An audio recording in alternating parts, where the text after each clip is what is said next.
Hello friends, we are back with a new video. ये video business mathematics and statistics के ऊपर based है। यहाँ पे हमने 4 टॉपिक्स को कवर करने की कोशिश की है। होप ये आपको बहुत ही फायदेमंद होगा। So let's start. x is equals to dash if 3x plus 4y is equals to 21 where y is equals to 0। अब देखिए हमारी जो इक्वेशन है 3x plus 4y is equals to 21, इसमें उन्होंने y की वैल्यू दी हुई है 0। तो अगर हम y के प्लेस पे 0 पुट करते हैं तो हमारा इक्वेशन क्या हो जाएगा, 3x प्लस 4y मतलब 4 इंटू वाई मतलब 4 इंटू 0, आंसर क्या आया 0 इज इक्वल्स टू 21। तो 3x plus 0 is equals to 21, तो x इज इक्वल्स टू कितना हो गया, 3 7s are 21, तो x is equals to 7। The value of determinant is dash if its rows and columns are interchange. Options दिए हैं increase, decrease, unchange, can't say. Answer तो हमें नहीं पता है, तो हम लोग क्या करेंगे, एक छोटा सा एग्जाम्पल लेके उसके अनुसार देखेंगे कि आंसर क्या होता है। तो चलते हैं नेक्स्ट स्लाइड के पास। ये हमने 2x2 का ऑर्डर का एक सम लिया हुआ है, इसको हम सॉल्व करने की कोशिश करते हैं। यहाँ पे हमें हमेशा क्रॉस मल्टीप्लिकेशन करना है, तो 6 4s are 24। अब 24 में से हम लोग माइनस करेंगे 3 इंटू 2 दैट इज 6, तो हमारा आंसर कितना आया, करेक्ट 18। अब यही चीज़ हम लोग जो रोज़ है उसको कॉलम करके और जो कॉलम है उसे रोज़ करके निकालने की कोशिश करते हैं। देखिए उससे पहले जो कॉलम थी, कॉलम ऐसे होती है, तो वहाँ पे था 6 3, उसको हम रो में कन्वर्ट करते हैं। रो का मतलब ऐसे होता है। तो देखते हैं हमारा नया प्रॉब्लम क्या हो जाता है। अब इसे सॉल्व करके देखते हैं। 6 into 4 gives us 24 minus 3 into 2 gives us 6, तो 24 में से 6 गया, आंसर कितना आया 18। पहले भी हमारा 18 आया था, अभी भी हमारा आंसर 18 आया। इसका मतलब अगर हम रोज़ और कॉलम्स को इंटरचेंज करें तो जो वैल्यू ऑफ द डिटर्मिनेंट आती है वो एक जैसी ही रहती है। तो कौन सा ऑप्शन ठीक हुआ, right, option number 3, it remains unchanged. Last space price index is equals to summation P1 Q0 upon summation dash into 100। देखिए यहाँ पे हमें फॉर्मूला फिलअप करने के लिए बोला है। फॉर्मूला याद करने के लिए बहुत ही इजी है। लेस स्पेस और पैस केस जो है, 2 प्राइस इंडेक्स हमारे पास है, वो दोनों प्राइस इंडेक्स जो है उसकी शुरुआत summation P1 upon summation P0 ही होती है। अब Q0 या Q1 वो क्या लिखना है वो हम ज़रा देख लेते हैं। लेस स्पेस में जो क्वांटिटी है वो बेस ईयर की लिखी जाती है और बेस ईयर होता है 0, इसका मतलब Q0 अपॉन Q0। तो फॉर्मूला क्या बन गया, summation P1 Q0 upon summation P0 Q0 into 100। So the right option is P0 Q0, that is option number 2। 2 minus 1 3 4, the determinant is dash. अभी इन्होंने यहाँ पे 2x2 ऑर्डर का एक एग्जाम्पल दिया है, उसका हमें डिटर्मिनेंट निकालना है। तो डिटर्मिनेंट कैसे निकाला जाता है, तो 2 into 4 that gives us 8 minus 1 into 3, तो -1 इंटू 3 कितना हो गया, -3, तो 8 minus -3 which means 8 plus 3, the answer will be 11। So the right answer is option number 3, which is 11. A square matrix in which all the non-diagonal elements are 0 is called as dash. तो square matrix की जब हम बात करते हैं तो हम 2x2 order या फिर 3x3 ऑर्डर्स मैट्रिक्स की बात कर रहे हैं, जहाँ पे number of rows is equals to number of columns.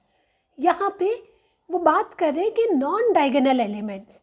अब नॉन डायगोनल एलिमेंट्स का मतलब, पहले हमें डायगोनल का मतलब पता होना चाहिए। डायगोनल हमेशा हम बात करते हैं प्रिंसिपल डायगोनल या फिर लीडिंग डायगोनल, जो लेफ्ट से राइट की ओर कुछ इस तरीके से होती है। इस डायगोनल को छोड़ के बाकी सारे एलिमेंट्स 0 होने चाहिए और इस डायगोनल के ऊपर का भी कोई भी एलिमेंट 0 होगा तो भी चलेगा। इसे हम कहते हैं diagonal matrix. Pascal's price index is equals to summation P1 Q1 upon summation dash into 100।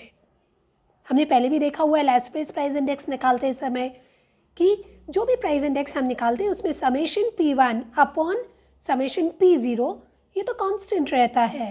बात बची Q1 या Q0 लिखने की, तो Q0 जो है बेस ईयर की क्वांटिटी वो हम लास्पेस में यूज़ करते हैं। तो पैस्केज में हम करंट ईयर की मतलब Q1 अपॉन Q1 यूज़ करेंगे। तो फिलअप में क्या आएगा, summation P0 Q1। So the answer is option number 4, P0 Q1. Regression lines are perpendicular to each other when r is equals to dash। यहाँ पे दो तरीके की रिग्रेशन लाइन्स होती है, एक है regression line of x on y और दूसरी है regression line of y on x। ये दोनों लाइन एक दूसरे को परपेंडिकुलर का मतलब 90 डिग्री कब फॉर्म करती है।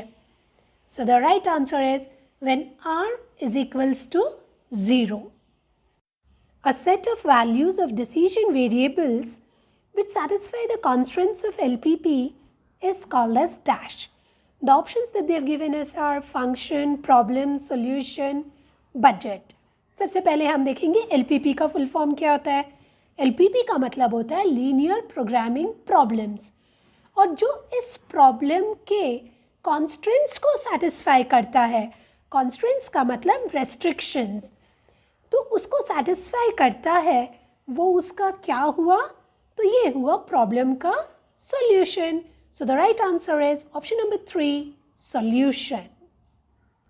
If A12 is equals to A21, A13 is equals to A31 and A23 is equals to A32, it is a dash matrix. अभी अगर हम बात करें तो A11, A21 और A23 ये हमारा लीडिंग या फिर प्रिंसिपल डायगोनल हो गया।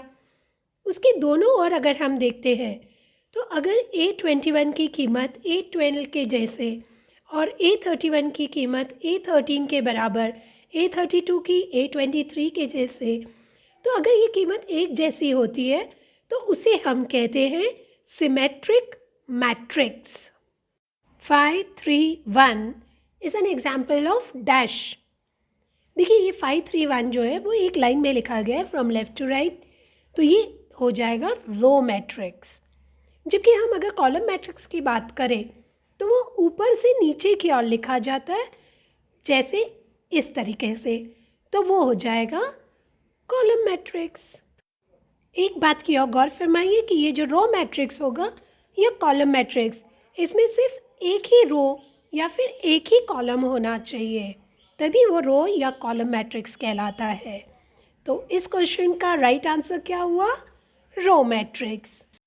The transpose of 582 is, transpose का मतलब होता है अगर आपको क्वेश्चन में रो दिया होगा तो उसको कॉलम में लिखिए, और अगर कॉलम दिया होगा तो उसका रो बना के लिखिए। तो यहाँ पे उन्होंने रो मैट्रिक्स दिया हुआ है तो हम उसका कॉलम मैट्रिक्स बना लेंगे।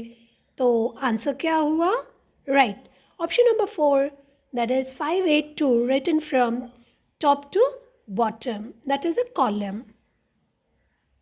Regression line of y on x is used to predict or calculate dash। Question की ओर ध्यान फरमाइए, यहाँ पे दिया है regression line of y on x। यहाँ पे पहला वेरिएबल कौन सा यूज़ किया है, y, तो हम क्या कैलकुलेट करेंगे, y। वही अगर क्वेश्चन में दिया होता regression line of x on y, तो हम क्या कैलकुलेट करते, x। तो यहाँ पे इस क्वेश्चन के मुताबिक हमारा आंसर क्या हुआ, regression line of y on x is used to predict or calculate y. If r is equals to plus minus 1, then the regression lines dash. First option दिया perpendicular to each other। हमें पता है पहले से कि perpendicular to each other कब होगी, जब r की वैल्यू 0 होगी। तो r अगर प्लस माइनस 1 है तो दोनों रिग्रेशन लाइंस जो है वो कोइंसाइड करेंगी, एक के ऊपर एक ओवरलैप करेंगी। आज के लिए इतना ही बस, हम आपसे विदा लेते हैं। मिलते हैं एक और नए वीडियो के साथ। तब तक के लिए बाय।